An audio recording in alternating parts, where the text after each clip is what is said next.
Bryson, when there's so many Vol fans, on the road and you guys get to celebrate them in the way that you did, what does that feel like? It's a great feeling to know that we have a huge support system that's going to travel whenever, wherever, and it just shows us how dedicated that the fans are. We appreciate it a lot. That's why we go hard for them every weekend.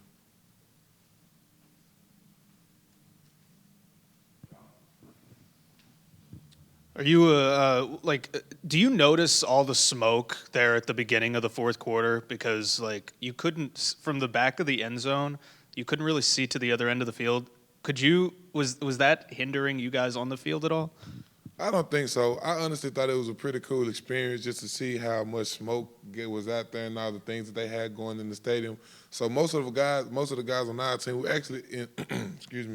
actually enjoyed it and thought it was pretty cool because it's something I ain't never experienced or got to see in my life. So most of us thought it was pretty cool.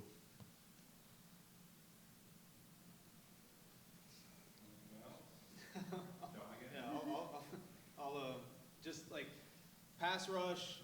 Obviously, that was the big talking point. Just what Devin Leary was able to do, nobody's had that much success against you guys. What are you working on this week to try to get back to what you've been doing this season against UConn?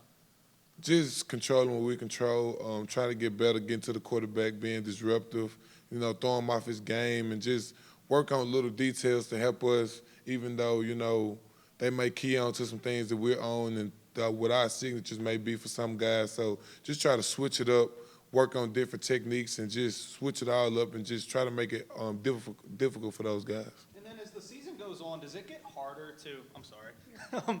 Does it get harder to, exploit teams, I guess you could say, just with – there's more film on you guys now. Do you find that it gets harder as the season goes on?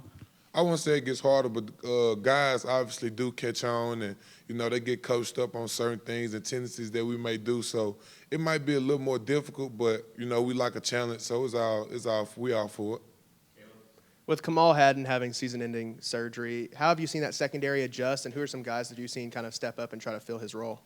We hate that for him, and I don't feel like nobody's just trying to take, fill his role. I think some guys are just going to take advantage of that opportunity that they're going to get and just, go out there and do what they know they can do and what we expect them to do, and for it to not be a drop-off of anything. So whoever, coming in to replace him, we just know it's a standard that's being held, so he got to come uphold that. There's a pivotal moment there in the second half where you guys up 26-24 and Kentucky started driving, and then eventually you guys forced them into a 52-yard field goal attempt and they missed. Was there a sense of urgency during that time to not let them have the lead and gain momentum there in the second half? What was being said with the defense during that time? Like I said a couple of weeks back, we just want to show the other side of the ball offense that we got their back, and we want to make a stand and not let them take the lead and grab that momentum. So it was like our job to not allow them in the end zone, and thank God he missed the field goal, but we just want to bow our necks back and just stop them, get a stop for the O so they can do what they do.